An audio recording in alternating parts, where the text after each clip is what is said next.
नमस्कार, मैं हूं अपराजिता सिंह और आप देख रहे हैं इंडिया सेंटिनल्स। इंडिया सेंटिनल में इससे पहले हमने बात की थी इंडियन एयर डिफेंस सिस्टम के बारे में। जैसा कि हमने बताया था, इंडियन एयर डिफेंस सिस्टम के 4 चरण हैं, जिनमें से 2 की बात हमने इस वीडियो के पार्ट 1 में की थी। इंडियन एयर डिफेंस सिस्टम के 4 टियर सिस्टम की बात करें तो इसमें आते हैं भारतीय बैलिस्टिक मिसाइल रक्षा कार्यक्रम का लॉन्ग रेंज इंटरसेप्टर, फिर आता है S-400 ट्रायम्फ इंटरसेप्टर, तीसरे नंबर पे है interceptor at a close range और चौथे नंबर पर है interceptor at a very close range. इनमें से बैलिस्टिक मिसाइल रक्षा कार्यक्रम और S-400 की बात हमने पार्ट 1 में की थी। आज हम इंडिया सेंटिनल्स में बात करेंगे interceptor at a close range की। Interceptor at a close range के तहत सबसे पहले आता है S-125 पिकोरा।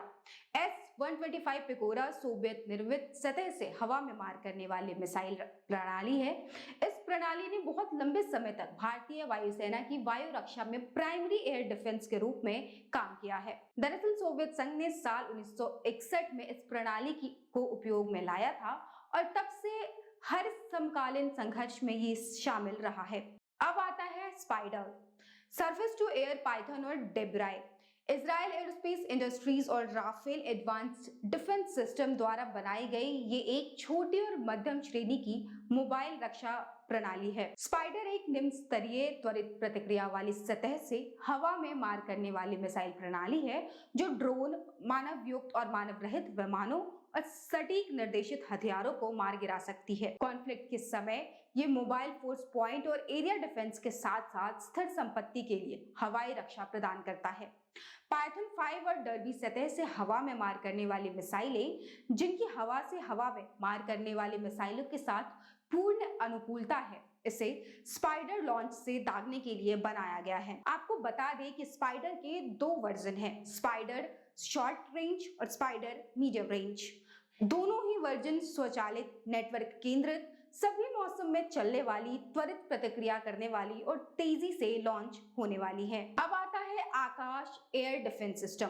रक्षा अनुसंधान और विकास संगठन यानी कि DRDO और भारत डायनेमिक्स लिमिटेड ने आकाश के नाम से जाने जाने वाली मध्यम श्रेणी की मोबाइल सतह से हवा में मार करने वाली मिसाइल रक्षा प्रणाली बनाई है और भारत डायनेमिक्स लिमिटेड मिसाइलों का निर्माण करती है। ये मिसाइल प्रणाली 18,000 मीटर से ऊपर जमीन और 45 किलोमीटर दूर के लक्ष्यों को मार सकती है। ये बैलिस्टिक मिसाइलों के साथ साथ लड़ाकू विमानों, क्रूज मिसाइलों और हवा से सतह पर मार करने वाली मिसाइलें जैसी हवाई लक्ष्यों को नष्ट करने की क्षमता रखता है। अब आता है 2K-12 कुब। सोवियत संघ के निम्न से मध्यम स्तर के कुब मोबाइल सतह से हवा में मार करने वाले मिसाइल प्रणाली को जमीनी बलों को हवाई हमले से बचाने के लिए बनाया गया था। इसमें आमतौर पर 4 triple missile transporter, erect launcher और साथ ही 4 ट्रक होते हैं, जिनमें से प्रत्येक एक क्रेन और 3 अतिरिक्त मिसाइलों से लैस होता है। तीनों का निर्माण टेल GM-578 चेसिस पर आधारित है, जबकि 1S-91 रडार वाहन GM-568 चेसिस पर आधारित है। 9K-33 ओसा एक सोवियत संघ में विकसित अत्यधिक मोबाइल, कम ऊंचाई, कम दूरी की सामरिक सतह से हवा में मार करने वाली मिसाइल प्रणाली है। NA-33 ट्रांसपोर्टर, लॉन्चर और रडार वाहन, जो सभी NK-33 मॉडल में एकीकृत हैं,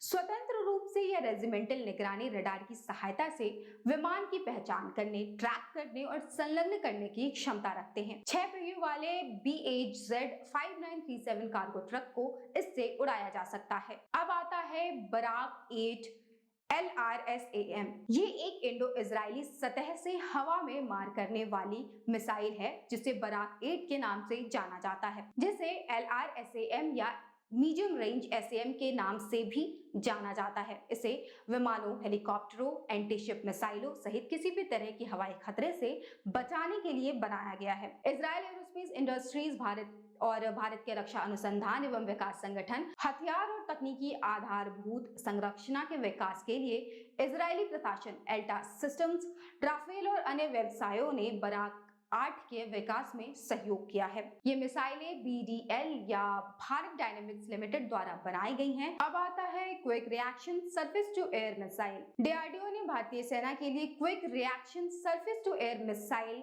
विकसित करने के लिए भारत इलेक्ट्रॉनिक्स लिमिटेड और भारत डायनेमिक्स लिमिटेड के साथ सहयोग किया है।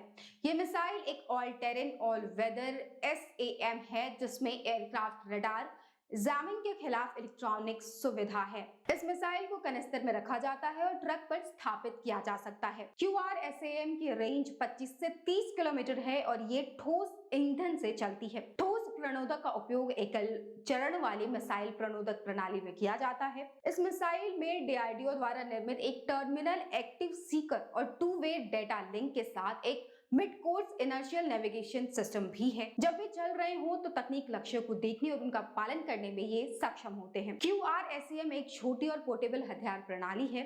इसमें एक कमांड एंड कंट्रोल सिस्टम है जो पूरी तरीके से स्वसंचालित है। लॉन्चर के अलावा मिसाइल सिस्टम में 2-4 दीवार वाले radar, active array battery multifunctional radar और active array battery surveillance radar भी होते हैं, जिनमें से दोनों में 360 डिग्री का दृश्य क्षेत्र होता है। अब आता है S-200 SA-5 गैमन, जिसे रूस में S-200 अंगारा वेगा के रूप में भी जाना जाता है, एक बहुत लंबी रेंज वाली कम से ऊंचाई वाली सतह से हवा में मार करने वाली मिसाइल प्रणाली है, जिसका उद्देश्य व्यापक क्षेत्रों को हमले से बचाना है। आपको बता दें कि यूरोप के एस्टोनिया में मूल 5V21 मिसाइल का उपयोग करने वाली एक S-200 परीक्षण इकाई को पहली बार साल 1963 और 64 के बीच तैनात किया गया था। 1966 के अंत तक पहली परिचालन रेजिमेंट में 18 साइटें और 342 लॉन्चर सक्रिय थे। S-200 भारत में कम ऊंचाई वाले हवाई सुरक्षा को मजबूत करता है, क्योंकि राष्ट्र अधिक परिष्कृत बैलिस्टिक मिसाइल रक्षा क्षमताओं को